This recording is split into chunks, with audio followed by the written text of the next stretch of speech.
Robert Sullivan arrived at Digital Dynamics Corporation that October morning, as he had for the past 28 years and 10 months. With his black coffee, his worn laptop, and the tranquility of someone who knows every corner of the place he considers his second home. But something was different. The secretaries avoided his gaze, and David Chen, his trusted technical assistant, looked nervous. "Bob, you need to go to the main conference room." "Right now," David whispered, with an expression Bob had never seen before. "And I'm so sorry for what's about to happen." Bob's heart raced. In 28 years, he had never seen David so upset. The conference room, usually full of life during team meetings, felt cold and sterile. Steven Rodriguez was sitting at the head of the table in his $3,000 suit, and that smile Bob had learned to distrust. Next to him, Michelle Torres, the new HR director, was reviewing some documents with a calculated expression. "Sit down, Bob," Steven said without looking up from his tablet. "This won't take long." "What's going on, Steven?" "Is there a system problem?" Bob asked, feeling the air thicken. Steven finally looked at him, and Bob saw something in his eyes that chilled him. Pure contempt. "The problem, Bob, is you." "Excuse me?" Bob felt as if the floor was moving beneath his feet. Michelle Torres cleared her throat and opened a manila folder. "Robert, after a comprehensive evaluation of our technological operations, we have determined that your position as IT Systems Director will be eliminated, effective immediately." The words hit Bob like a punch to the stomach. "Wait, are you firing me after 28 years, 2 months before my full pension?" Steven leaned back in his chair with a cruel smile. "Ah, yes, about that. According to our records, you only have 27 years and 8 months of service. We hired you in March 1996, not January as you think you remember." Bob felt the world collapse. He knew exactly when he had started, January 15th, 1996. He remembered the day perfectly because it was his late wife Sarah's birthday, and she had insisted on celebrating both his new job and her birthday that night. "That's impossible. I started in January 1996. I have all the documents." "Documents?"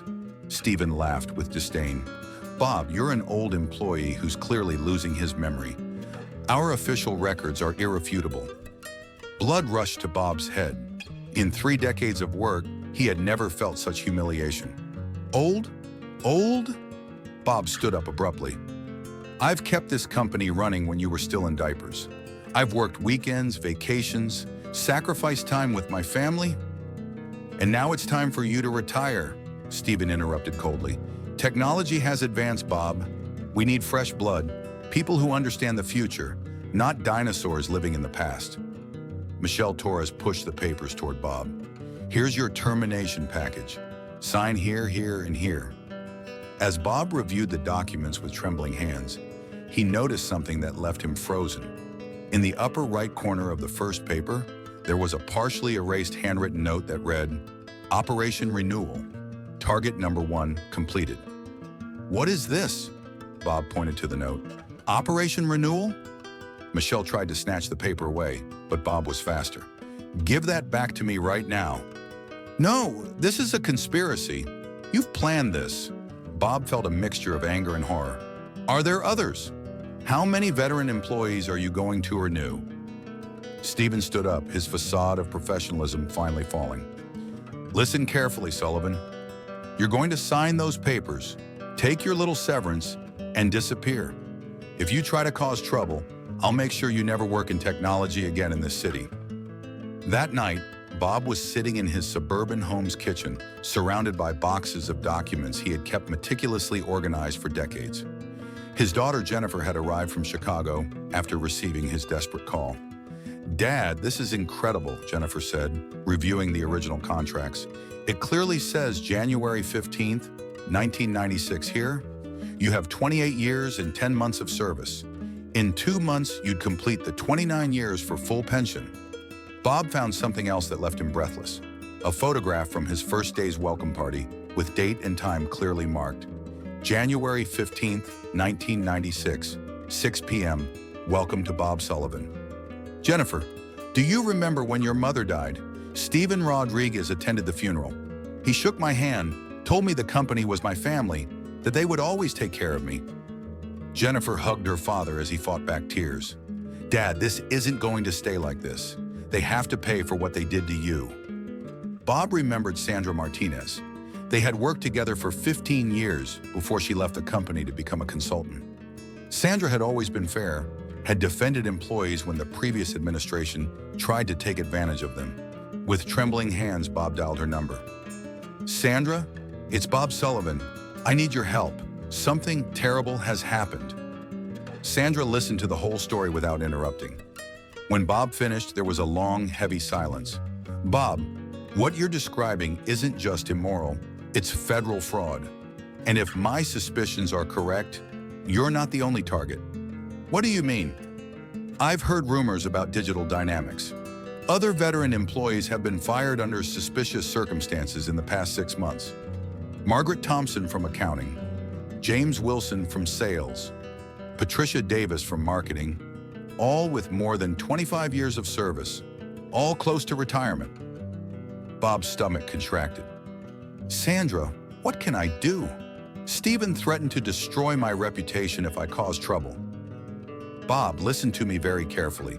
Stephen Rodriguez doesn't know who he messed with. We're going to document every detail, every date, every conversation. And then we're going to file a federal complaint that will put these criminals where they belong, in prison. That night, Bob didn't sleep. He walked through his house looking at photos from his 28 years at Digital Dynamics. Inaugurations of new systems, team celebrations, recognitions for successful projects. In each photo, he saw the story of a man who had given everything for a company that now betrayed him. At dawn, he picked up the phone and called Sandra. Sandra, do it. File the complaint. These bastards are going to learn that Robert Sullivan isn't just an old man who's going to stay quiet. On the other end of the line, Sandra smiled. Bob, you just declared war, and believe me, we're going to win. 3 days later, Sandra arrived at the Federal Department of Labor office with Bob and 3 boxes full of evidence. The investigator assigned to the case, Agent Rebecca Foster, was a woman in her 40s with penetrating eyes that immediately made Bob nervous. Mr. Sullivan, what you're describing is very serious. If we can prove intentional fraud, we're talking about federal criminal charges, said Agent Foster, reviewing the initial documents. But I need you to understand something. Once we open this investigation, there's no going back. Are you prepared for the consequences? Bob thought about Stephen's threats, about the 28 years of betrayed loyalty, about his wife Sarah, who had believed in the promise of security that Digital Dynamics represented. Agent Foster, those criminals destroyed my life. If I do nothing, they're going to destroy other people's lives. I'm more than prepared. Sandra put a hand on Bob's shoulder. Rebecca, there's something else Bob doesn't know yet. Yesterday, I received a call from Margaret Thompson, one of the other victims I mentioned. Apparently, Stephen Rodriguez contacted her offering money to sign a confidentiality agreement. Bob went pale. Money? Is he trying to buy her silence? Not just that, Sandra continued. He told her that if she didn't sign, he would make sure she never received positive job references from Digital Dynamics. He basically threatened to destroy her professional reputation. Agent Foster leaned back in her chair, her eyes gleaming with interest. That's witness intimidation, an additional federal crime. Mr. Sullivan, your case just became much more interesting. That same afternoon, while Bob was at home trying to process everything that had happened, his phone rang. It was an unknown number. Robert Sullivan. The voice was female, trembling.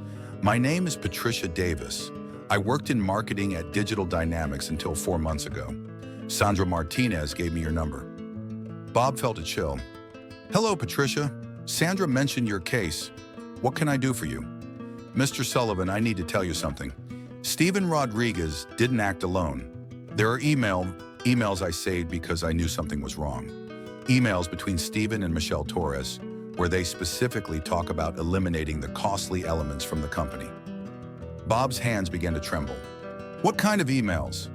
In one of them, Stephen literally wrote, Sullivan will be next. His salary and benefits are killing our profit margin. We need to get him out before January to avoid pension costs. This was in August, Mr. Sullivan, 2 months before they fired you. Bob felt as if the world was swaying. They had been planning his destruction for months, smiling to his face while plotting his ruin. "Patricia, why did you save those emails?" Because my husband is 58 years old and also works for a big company. I knew that if this happened to veteran employees at Digital Dynamics, it could happen to anyone. I was scared, but now that I know you're fighting, I want to help. The next day, Agent Foster called Bob with news that would change everything. "Mr. Sullivan, you need to sit down. The preliminary investigation has revealed something huge. Digital Dynamics isn't the only company involved in this scheme." "What do you mean?"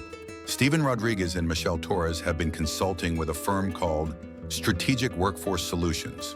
This firm specializes in helping companies optimize their payroll costs by eliminating veteran employees before they reach full benefits. It's a multinational criminal operation." Bob was speechless.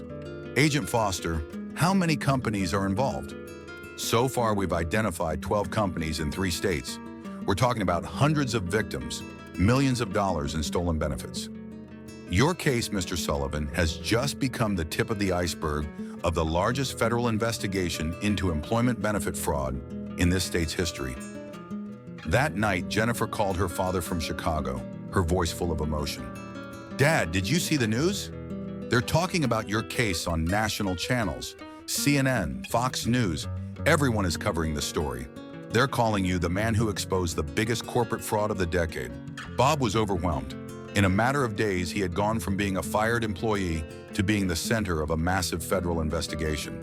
"Jennifer, this is much bigger than I imagined. It's no longer just about my pension. It's about justice for hundreds of people." "Dad, I'm so proud of you. Mom would be proud too." 2 weeks later, Bob was sitting in his living room when he saw something on the news that left him breathless. Steven Rodriguez was being arrested live on television, handcuffed in front of the Digital Dynamics offices, while dozens of federal agents carried boxes of evidence.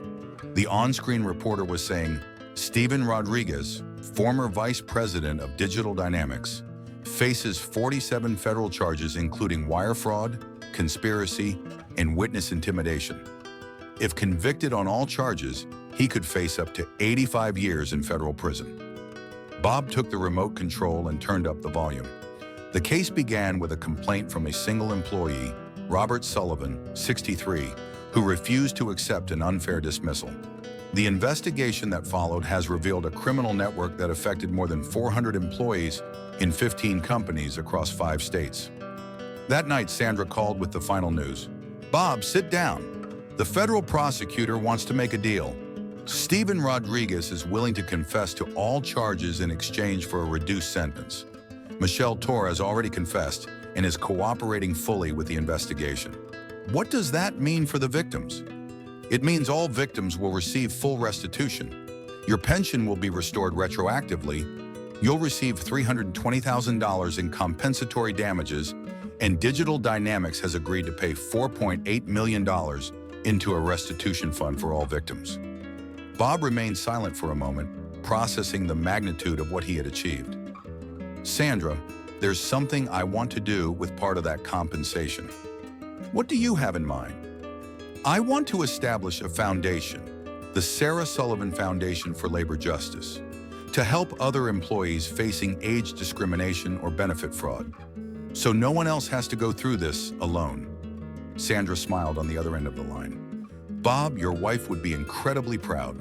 You've turned your personal tragedy into hope for thousands of people." 6 months later, Bob was in his workshop, building not a bookshelf for his daughter, but desks for the new office of the Sarah Sullivan Foundation. Jennifer had left her job in Chicago to run the foundation, and they had already helped 23 employees file age discrimination complaints. Steven Rodriguez was sentenced to 24 months in federal prison and 5 years of probation. Michelle Torres received 10 months of house arrest. Digital Dynamics was sold to a larger company that implemented strict protection policies for veteran employees. But for Bob, the real victory wasn't in the numbers or sentences. It was in the letter he had received that morning from Margaret Thompson. "Mr. Sullivan, thanks to your courage, I recovered my pension and my dignity. But more importantly, my grandchildren are going to grow up in a world where companies know that honest workers have someone to defend them." Bob placed the letter on his desk next to a photo of Sarah and smiled. He had learned the difference between simply fixing what others had broken and building something completely new. And what he had built was going to last much longer than any computer system he had maintained in his 28 years at Digital Dynamics.